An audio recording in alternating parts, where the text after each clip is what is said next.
Tafsir Al-Azhar Quran Surat Al-Ma'idah ayat ke-6 bagian kedua. Dan jika kamu sedang berjunub, maka bersucilah kamu. Junub ialah keadaan sesudah bersetubuh atau keluar mani karena yang lain, misalnya mimpi. Ketika itu letih lelahlah segala persendian dan urat saraf, sebab mani itu adalah sari seluruh badan. Setelah kamu dalam keadaan junub itu, kamu adalah dalam keadaan tidak bersih atau tidak suci.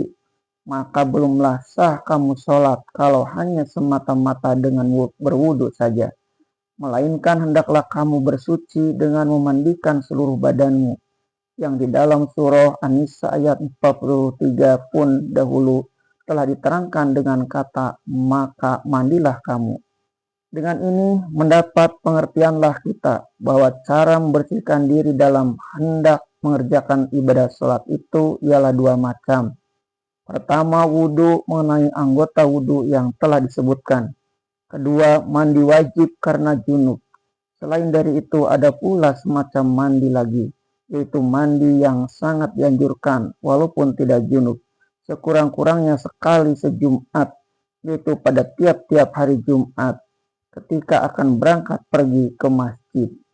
Tetapi karena agama tidak memberatkan suatu perintah ketika terdapat masyakot mengerjakannya, lalu terdapat juga pengecualian. Sebab itu berkatalah lanjut ayat, dan jika kamu sedang sakit, entah karena demam sehingga tidak dapat menyinggung air, atau karena luka yang tidak boleh kena air, atau karena sakit itu payah engkau akan dapat mencari air, atau dalam perjalanan yang dinamai musafir, meninggalkan rumah tangga pergi keluar karena suatu urusan, atau datang seorang kamu dari jamban, artinya habis buang air, baik buang air besar atau buang air kecil, atau kamu telah menyentuh perempuan-perempuan. Di sini dalam bahasa yang dipakai di dalam ayat disebutkan lamastum dari pokok kata mulamasah yang berarti telah terjadi sentuh menyentuh. Lantaran menilik isi kata yang demikian, dapatlah dipahamkan bahwa ini bukan lagi semata-mata bersentuh kulit, melainkan kata-kata yang halus menyindirkan kata persetubuhan. Yang dalam Al-Quran mengenai persetubuhan itu tidak sekali juga dipakai kata yang tepat menuju itu, padahal kamu tidak mendapat air. Maka jika terjadi salah satu dari keempat sebab itu, yakni satu, sakit yang menyebabkan tidak dapat bersentuh dengan air. Dua, dapat perjalanan karena sukarnya air.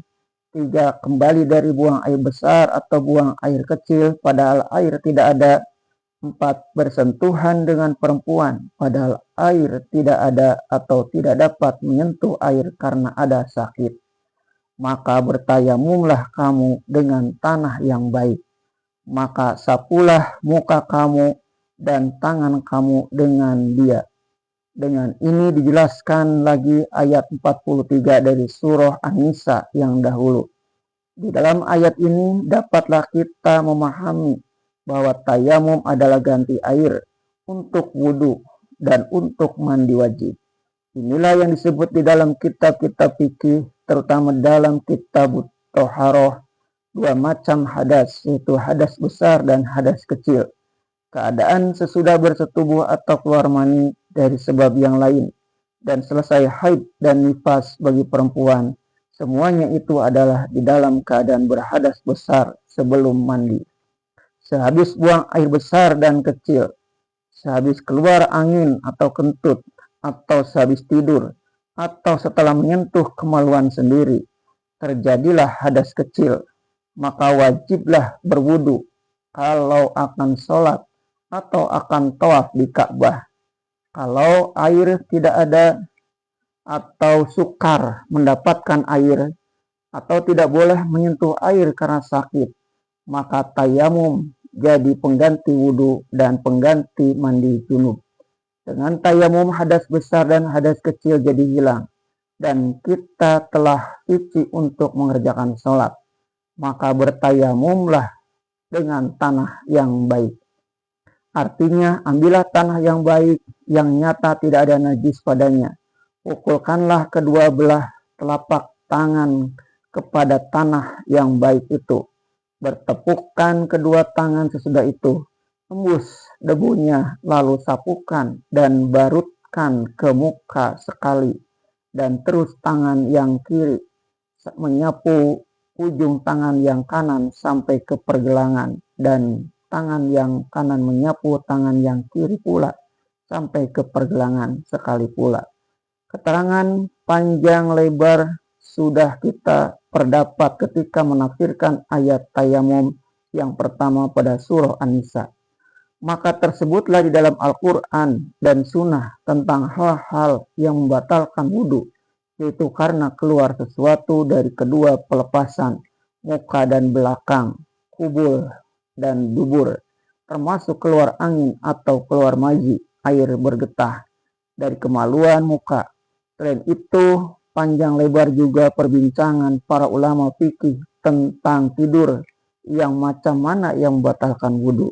Dan jadi perbincangan juga tentang bersentuh kulit laki-laki dan perempuan, atau bersentuh kulit istri, yaitu persentuhan yang tidak ada hambatan di balik kain.